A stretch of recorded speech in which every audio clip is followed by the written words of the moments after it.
பெண்களாகிய நமக்கு ஒரு 30 வயசு தாண்டிடுச்சு அப்படின்னாவே நம்ம மனசு நம்ம மேலே தாழ்வு மனப்பான்மை ஏற்படும். கொஞ்சம் இளமையாக இருக்கிற பெண்களோட நம்மளை நாமளே ஒப்பிட்டு பார்க்க ஆரம்பிச்சிருவோம். அது மட்டும் இல்லாமல் அந்த நேரத்தில் நம்ம மனசு நம்மளுடைய இளமையாக இருந்தப்போ நம்ம எவ்வளோ அழகாக இருந்தோம், இப்போ இப்படி ஆயிட்டோமே அப்படிங்கிற மாதிரி சிந்தனை பண்ணி கவலைக்கு ஆளாயிடுவோம். இந்த வீடியோவில் நம்ம என்ன பேச போகிறோம் அப்படின்னா, இந்த 10 வகையான பெண்கள் ரொம்ப சீக்கிரமாகவே வயதான தோற்றத்தை அடைகிறாங்க அப்படின்னு அதை பற்றி தான் பார்க்க போகிறோம். இந்த 10 வகையான பெண்கள் லிஸ்ட்டில் நீங்களும் இருக்கீங்களா அப்படின்னு செக் பண்ணிக்கோங்க. அப்படி இருந்தீங்க அப்படின்னா எந்த கேட்டகரி அப்படின்னு கமெண்ட் பண்ணுங்க. Welcome to my channel. நான் உங்கள் பிரியா.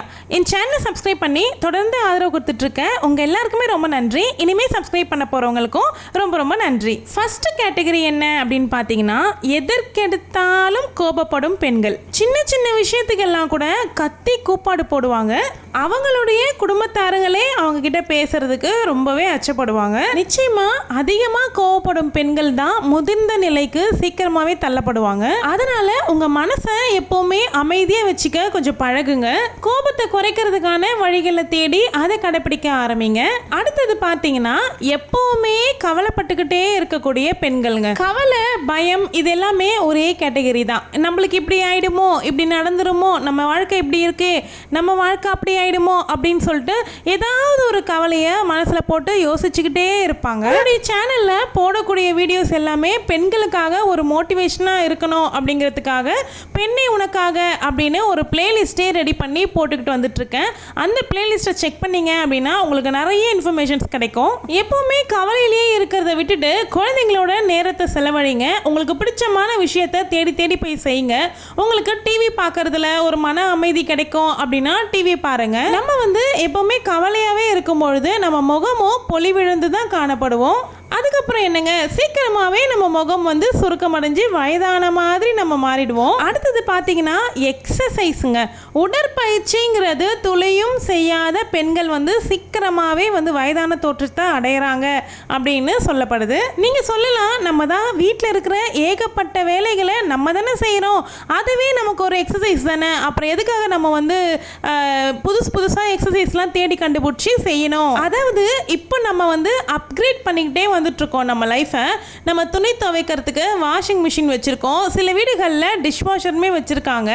இப்போ குனிஞ்சு நிமிர்ந்து வேலை செய்யறதுங்கிறது ரொம்பவே குறைஞ்சிருச்சு அப்படின்னு தான் சொல்லணும். இப்போ என்னெல்லாம் எடுத்துக்கிட்டீங்க அப்படின்னா, திருவாசலில் கோலம் போடவே நிறைய நாள் மறந்துடுவேன். எழுந்துக்கிறது என்னவோ பிரம்ம முகூர்த்த பூஜை பண்ணும்பொழுது 3 மணிக்கெல்லாம் எந்திரிச்சிருவேன். ஆனால் அந்த வெளியில் கோலம் போடணும் அப்படிங்கிறத மறந்துடுவேன். கோலம் போடும்போது நமக்கே தெரியாமல் நம்ம ஒரு 5 நிமிஷமாவது குனிஞ்சிட்டு இருப்போம். பட் அதை கூட நான் பண்ணுறதை தவிர்க்கிறேன் அப்படின்னு தான் சொல்லணும். இந்த மாதிரி நிறைய பெண்கள் இருக்க தான் செய்கிறாங்க. அதுக்காக நமக்காக ஒரு 10 நிமிஷமோ இல்லை 15 நிமிஷமோ செலவழித்து சிம்பிளான ஒரு எக்ஸசைஸ் மாதிரி நம்ம செஞ்சுக்கிட்டோம் அப்படின்னா நம்மளுடைய பிளட் சர்க்குலேஷனுமே நல்லாயிருக்கும். நம்மளுடைய தசைகளுமே நல்லா இறுக்கமாகி நம்ம வயதான தோற்றத்தை சீக்கிரமாக அடையாமல் இருப்போம். அடுத்தது பார்த்திங்கன்னா, ரொம்ப ரொம்ப கம்மியான அளவு தண்ணீர் குடிப்பாங்க.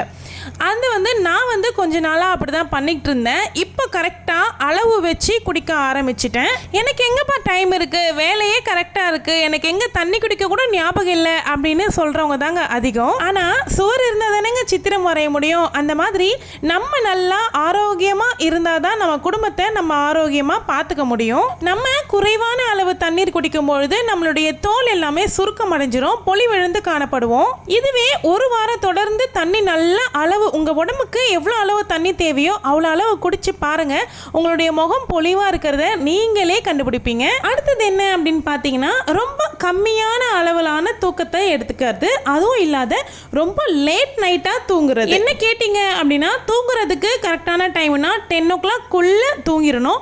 நான் 9 o'clockலாம் என்னுடைய பெட்டுக்கு நான் வந்துடுவேன். தூங்குறதுக்கு ஒரு ½ an hour போல் ஆகும். மேக்ஸிமம் 9:30க்கு நிச்சயமாக தூங்கிடுவேன். அதனால் என்னால் மார்னிங் கரெக்டான டைமில் சீக்கிரமாக எழுந்துக்க முடியுது. போதுமான அளவு தூக்கமுமே கிடைக்குது. ரொம்ப லேட் நைட்டை கண் விழிக்கிறதுனால நம்ம கண் எல்லாமே உள்ளே போகி நம்ம ஒரு மாதிரி வயசானது மாதிரி தான் தெரியும். அதனால உங்களுடைய ஸ்லீப்பிங் டைமை கொஞ்சம் சேஞ்ச் பண்ணிக்கோங்க.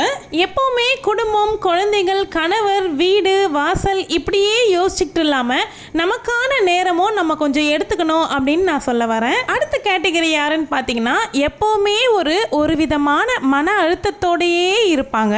வீட்டில் இருக்கக்கூடிய எல்லா வேலைகளையும் கரெக்டாக செஞ்சிருவாங்க. ஆனால் எல்லா வேலையும் செஞ்சிட்டு இருக்கும் பொழுதும் அவங்களுடைய மனசுலையும் சரி, அவங்களுடைய சிந்தனையிலையும் சரி, ஏதாவது ஒரு விஷயத்தை ஓட விட்டுக்கிட்டே இருப்பாங்க. அதை நினச்சி ஒரு ஸ்ட்ரெஸ்ஸாகவே அவங்க லைஃப் வந்து மூவ் பண்ணிட்டு இருப்பாங்க. அதிகமாக அவங்க கனவுகளை பற்றி தான் அவங்க அதிகமாக யோசிப்பாங்க. நம்ம இப்படிலாம் ஆகணும்னு நினச்சோமே, கடைசியில் இங்கே வந்து இப்படி பண்ணிட்டு இருக்கோமே, இங்கே வந்து எதுவுமே சாதிக்க முடியாமல் இப்படி இருக்கோமே, இப்படிங்கிறத பற்றி தான் அதிகமாக யோசிப்பாங்க. ரொம்ப அதிகமாக நீங்கள் யோசிக்க உங்களுக்கு மன அழுத்தம்ங்கிறது அதிகமாகிட்டே தான் போகும். ஒரு விதமான கவலையில் மூழ்கிடுவீங்க. அடுத்த கேட்டகரி என்ன அப்படின்னு பார்த்தீங்கன்னா, சரும பராமரிப்புங்கிறது துளியும் செய்யாத பெண்கள்.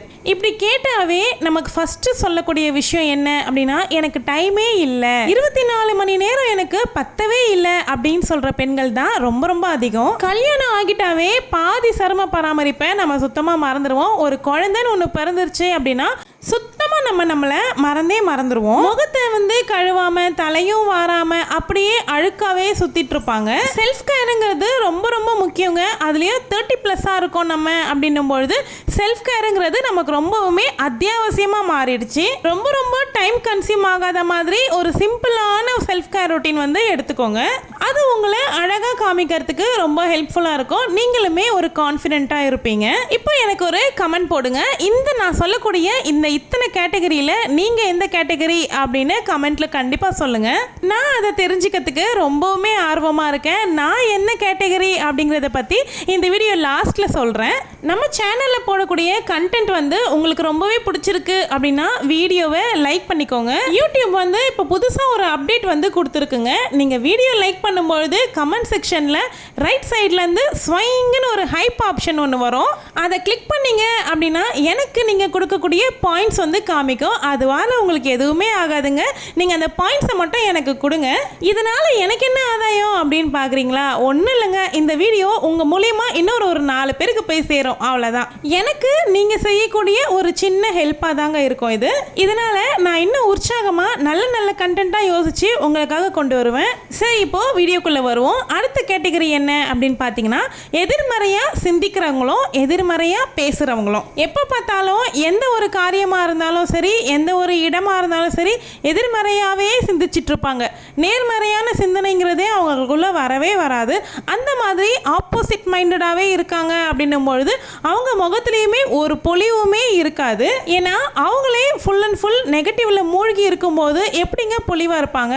பொலிவே இல்லாதப்போ இளமையாவும் இருக்க முடியாது தானே, முதிர்ச்சி தோற்றம் தான் இருக்கும். அடுத்தது பார்த்தீங்க அப்படின்னா, நேரத்துக்கு நம்மளுடைய உணவை எடுத்துக்காம இருக்கிறதுமே ஒரு காரணம் தான். நம்மளுடைய கணவர், குடும்பம், வீடு, குழந்தைகள் இதெல்லாம் எவ்வளோ முக்கியமோ அதே அளவுக்கு நம்ம நேரத்துக்கு சாப்பிட்டு ஆரோக்கியமா இருக்கிறதுமே முக்கியம்தான். எல்லாரும் சாப்பிட்டதுக்கு அப்புறமா மிச்சம் மீதி இருக்கிறத நம்ம சாப்பிட்டு நம்ம உடம்பை வருத்திக்கிறத விட நம்ம வந்து நல்ல ஆரோக்கியமான உணவை சாப்பிட்டு நம்ம எப்பவுமே தெம்பா இருக்கும் பொழுதே நம்ம இளமையா உணர்வோம். கரெக்டான நேரத்துக்கு சாப்பிட பழகுங்க. ரொம்ப லேட்டா சாப்பிடாதீங்க. நைட்டு வந்து டின்னரை வந்து ரொம்ப சீக்கிரமாவே முடிச்சுக்கிறதுக்கு பாருங்க. நான் எப்பவுமே 7:30 இருந்து 8 o'clock என்னுடைய டின்னரை வந்து நான் முடிச்சிருவேன். ஸோ 9 o'clock நான் வந்து தூங்கவே போயிடுவேன். டின்னரை வந்து நம்ம சீக்கிரமா முடிக்கிறது மூலயமா நம்மளுடைய உடம்புல அஜீரண கோளாறு அப்படிங்கிறதுலாம் எதுவுமே இருக்காதுங்க. நைட்டு டின்னரை எவ்வளோக்கு எவ்வளோ லேட்டாக சாப்பிட்றோமோ அவ்வளோக்கு எவ்வளோ ஒபிசிட்டி வந்து நமக்கு இருக்கும். லாஸ்ட் பட் நாட் லீஸ்ட்னு சொல்கிற மாதிரி இந்த ஃபைனலான 10th விஷயம், 10th கேட்டகரி யாரு அப்படின்னு பார்த்தீங்கன்னா, ஸ்கின் கேருன்ற பேரில் ஓவராக ஸ்கின் கேர் பண்ணுறவங்க தான். அவங்கள பார்த்தீங்கன்னா ஏகப்பட்ட டைம் வந்து முகத்தை சோப்பு போட்டு கழுவிக்கிட்டே இருப்பாங்க. கேட்டால் நான் சுத்தமாக இருக்கேன், டெட் செல்ஸ்லாம் ரிமூவ் பண்ணுறேன் அப்படின்னு சொல்லுவாங்க.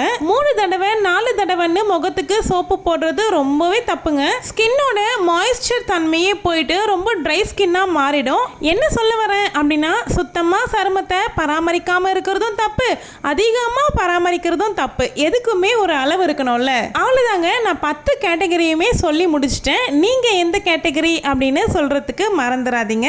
இந்த 10ல் நான் எந்த கேட்டகரி அப்படின்னு பார்த்தீங்கன்னா, தண்ணி வந்து குறைவாக குடிக்கிற கேட்டகரி அப்படின்னு சொன்னேன் பார்த்தீங்களா, அதில் வந்து நான் அடங்குவேன்.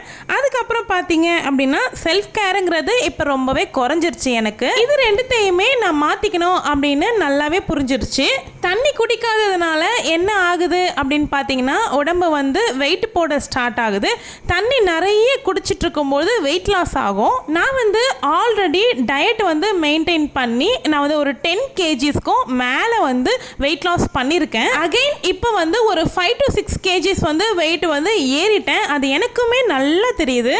So it's time to start weight loss ஜேர்னிங்கிற மாதிரி இப்போ நான் வெயிட் லாஸ் பண்ண வேண்டிய சுச்சுவேஷனுக்கு ஆளாகியிருக்கேன். ஆனால் என்ன பார்த்தீங்கன்னா, பழைய கண்ட்ரோல் வர்றது ரொம்ப டஃப்பாக இருக்குது. கண்டிப்பாக 6 to 7 kgs வந்து வெயிட் லாஸ் பண்ணியே ஆகணும். வெயிட் லாஸ் சம்மந்தமாக உங்களுக்கு என்னென்னலாம் டிப்ஸ் தெரியும் அப்படிங்கிறத பற்றி கமெண்ட்டில் ஷேர் பண்ணிக்கோங்க. இந்த வீடியோ உங்களுக்கு பிடிச்சிருந்தா வீடியோவை லைக் பண்ணிக்கோங்க. அப்படியே அந்த ஹைப்பையும் கிளிக் பண்ணி விட்டுருங்க. நம்மளுடைய சேனலில் every week Friday and Saturday afternoon 2:30க்கு லாங் வீடியோ போஸ்ட் ஆகிரும். மிஸ் பண்ணாம பார்க்கறதுக்கு சேனலை சப்ஸ்கிரைப் பண்ணி வச்சுக்கோங்க. மறக்காம பெண்ணே உனக்காகன்ற பிளேலிஸ்ட்டை செக் பண்ணி பாருங்க. நெக்ஸ்ட் ஃப்ரைடே வரலட்சுமி பூஜையுமே வர இருக்கு. அதுக்கான வீடியோவுமே நான் போட்டிருக்கேன். கம்ப்ளீட்டா ஃபுல் அண்ட் ஃபுல் டீடைல்ஸ் எல்லாமே நான் கொடுத்துட்டேன். வரலட்சுமி பூஜை விரத முறைகள்ன்ற பிளேலிஸ்ட்லயுமே கொடுத்துருக்கேன். செக் பண்ணிக்கோங்க. இன்னும் ஒரு அருமையான வீடியோல சந்திக்கலாம். தேங்க்யூ.